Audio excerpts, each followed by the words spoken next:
Olá, muito bom dia. Estamos aqui para mais uma vez meditar na palavra de Deus. Antes de tudo, vamos entrar diante da presença de Deus em oração. Ó Senhor nosso Deus e Pai, no nome eterno do Senhor Jesus, nós te pedimos a tua bênção, tua inspiração. Vem soprar através do Espírito Santo as tuas palavras, a tua unção para aquilo que o Senhor queira falar com todos nós nesta meditação. Para a tua glória, nós te oramos e te agradecemos. Em nome de Jesus, amém. Tenha em mãos a Bíblia, a palavra de Deus, para meditar junto conosco sobre este assunto espiritual, que hoje é o segundo dia. Hoje, quinta-feira, 10 de julho, o segundo dia, a segunda parte da série Como o Diabo se Influi para Atingir Nosso Espírito e Alma. Estamos aqui vivendo no mundo físico e ao mesmo tempo participando do mundo espiritual. O diabo atua no mundo espiritual através de pensamentos, de setas, de intervenções espirituais. Por isso temos que estar atento para os seus ardis. O apóstolo Paulo diz em 2 Coríntios capítulo 2, se não me falha a memória, que não ignoramos os seus ardis. Então vamos lá iniciar a meditação. Hoje falaremos de 4 tipos de perigo contra a alma do homem, tanto a alma como o espírito. Então vamos começar. Iremos falar apenas de 2 tópicos.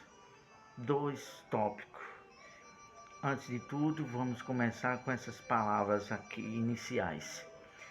4 qualidades de pecado que influenciam o espírito e o corpo e depois atinge a alma. Vou repetir, que é muito importante para entender bem a meditação desse assunto. 4 qualidades de pecado que influencia o espírito, o corpo e depois atinge a alma. É assim, o diabo, ele vem sorrateiramente. Primeiro ele influencia o espírito com pensamentos, porque ele, o diabo e os demônios são espírito. Ele age através de pensamentos, coisas jogadas à mente humana. Então tem que atentar muito a isso, para com o pensamento que está vindo à mente. Aquele pensamento, ele coaduna com a vontade de Deus? Amém. Senão, a gente tem que ressarcir. Ou seja, melhor dizendo, rejeitar. Não podemos... O pensamento pode até vir às nossas mentes, mas não podemos deixar ele permanecer. Se ele não coaduna, se ele não é da vontade de Deus, nós temos que rejeitar. Primeiro, os 2 tipos de pecado que podem influenciar espírito, corpo e depois a alma. Primeiro, os 2 primeiros. 2 tipos de influência interior. O orgulho e a soberba, ele atingem o espírito. O diabo começa assim, algo que começa com pensamento para atingir o espírito, porque a nossa mente, ela é interligada com o nosso espírito. Então, tem 2 tipos de pecado dos quais o diabo trabalha de maneira forte para tentar nos atingir.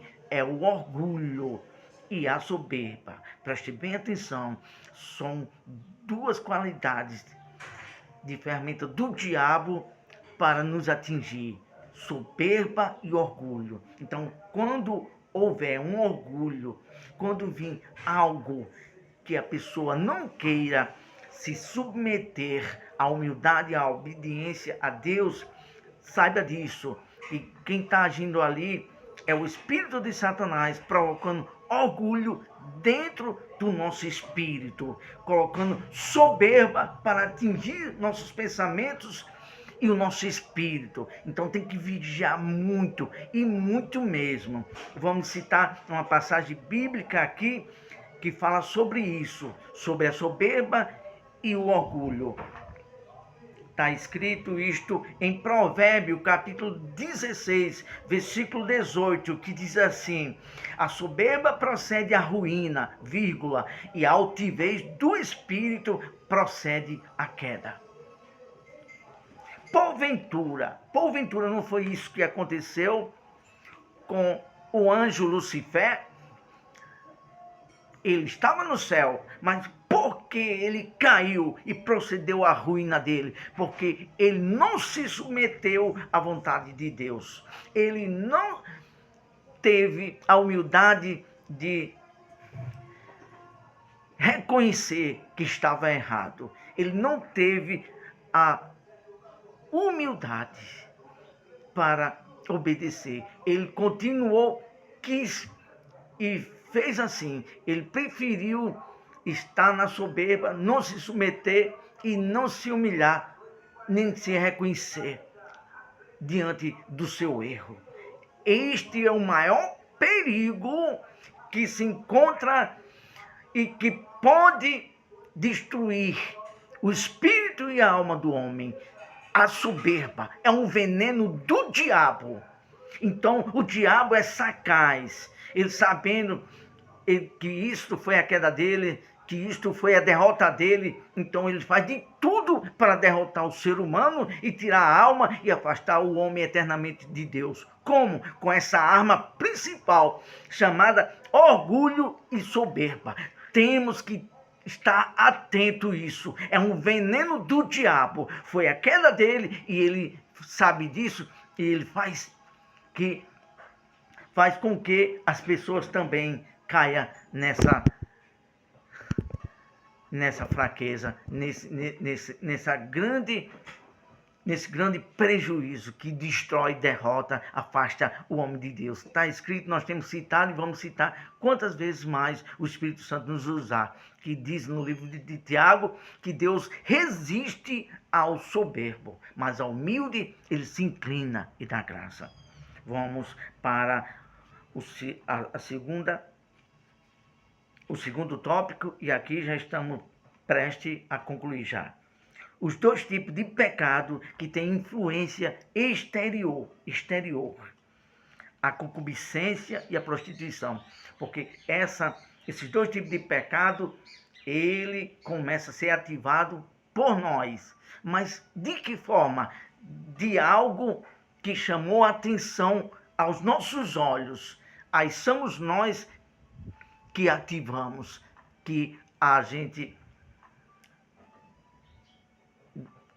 aceita ou não aquela sugestão. Então o diabo trabalha com sugestões através de algo que vai ser isca para quê? Para os nossos olhos, e que vai também ativar sentimentos ao nosso corpo. Então, este também são dois tipos de perigos que eles são espirituais, mas ele acontece de forma exterior, através dos olhos e do corpo. Vamos ver a respeito disso em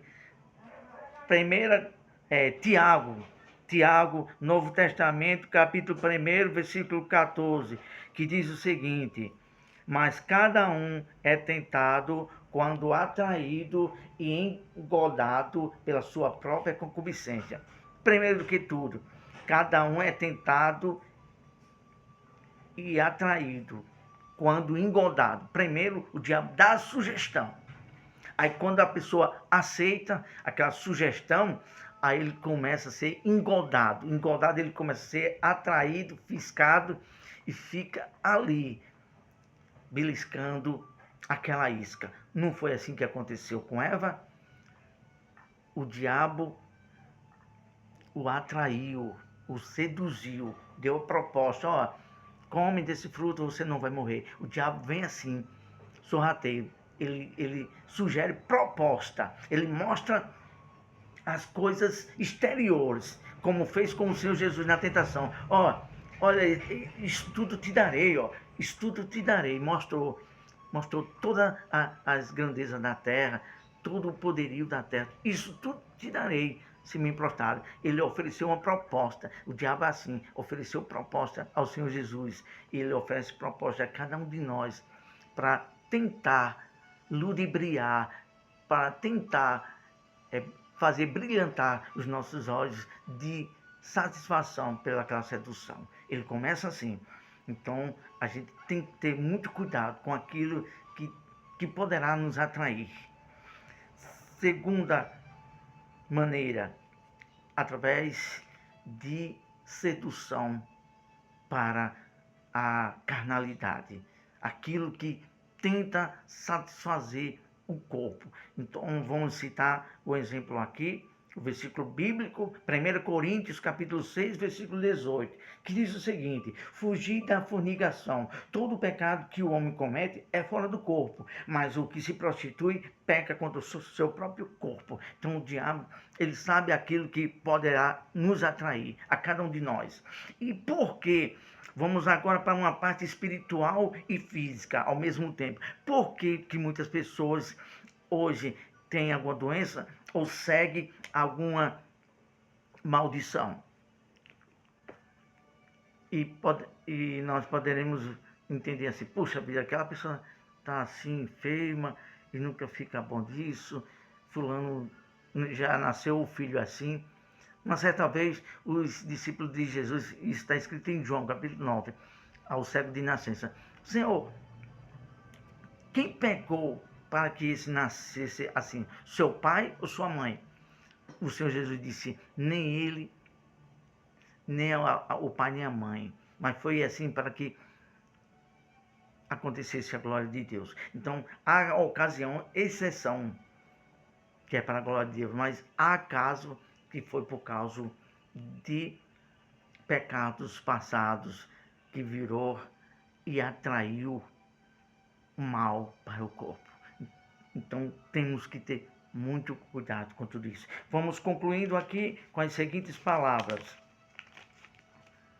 essas qualidades de pecado sufocam e oprimem a alma até fazê-la prisioneira de suas vontades, dominando a mente da pessoa e depois conduzindo-a ao caminho da perdição eterna.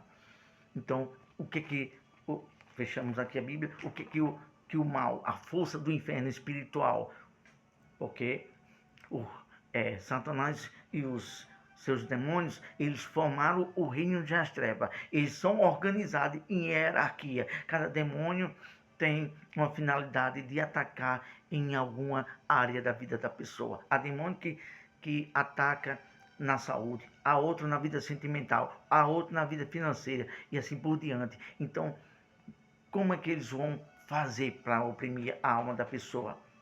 Eles vêm de uma maneira sorrateira, coloca a isca, procura seduzir, e quando a pessoa morde a isca, eles fazem prisioneiro através dos sentimentos e através do pecado e oprime a alma. A alma fica sem forças de sentimento para com Deus. E o espírito também fica muito fraco. Aí o inferno começa a oprimir mais e mais, com desejos de pecado que levam à morte. E por final, quando aquela alma está toda rendida, sem forças, e o espírito também, aí na maneira e no momento que o inferno, os espíritos das trevas, quiserem tirar a vida daquela pessoa, atira e leva para o inferno. É algo muito sério, muitas pessoas ignoram, dizendo: não tem Satanás, não tem demônio. Nós temos visto aí ao contrário, né? Pessoas se suicidando, outras caindo e com a vida desgraçadamente nas drogas. Aí eu diria assim: será que foi porque aquela pessoa quis? Será que a pessoa tira a própria vida da pessoa porque quer?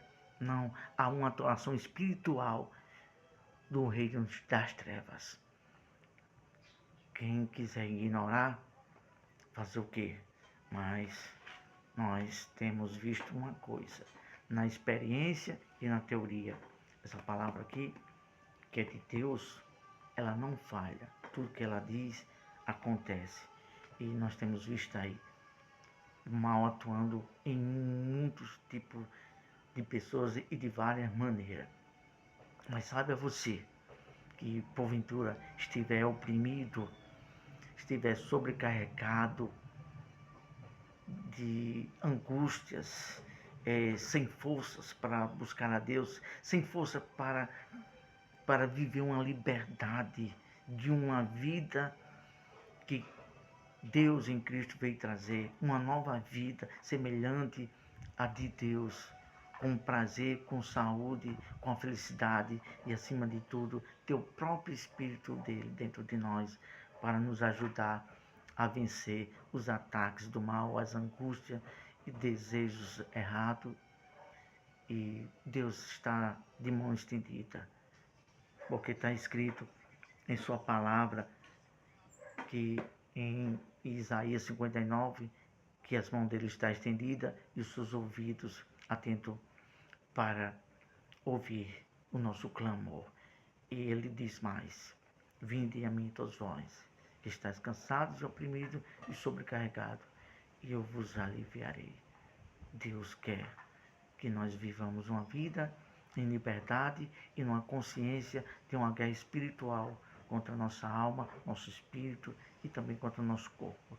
E isso Ele quer nos dar o preparo espiritual, Ele nos quer dar um alerta para nós sabermos viver uma vida vigilante, uma vida buscando a proteção dEle e vivendo de uma maneira sábia para viver protegido contra todos os ataques do mal e fazer igual ao apóstolo Paulo. E quando terminar de tudo, a nossa carreira final aqui, o último dia da nossa vida, a gente podemos estar e falar como o apóstolo Paulo: combati o bom combate, acabei a carreira, agora só me resta a coroa que o justo juiz nos dará naquele dia. É isso que Deus quer para todos nós. Vamos agradecer a Deus. Amado Pai Deus, te louvamos por tua palavra. Nos ajuda a colocar em prática, nos dá discernimento espiritual e assim te agradecemos por tudo, em nome do Senhor Jesus. Graças a Deus, Deus é maravilhoso. Ótima quinta-feira, reúna a sua família, seu lar, para junto unir forças espirituais e adorar a Deus e servir a Deus com alegria.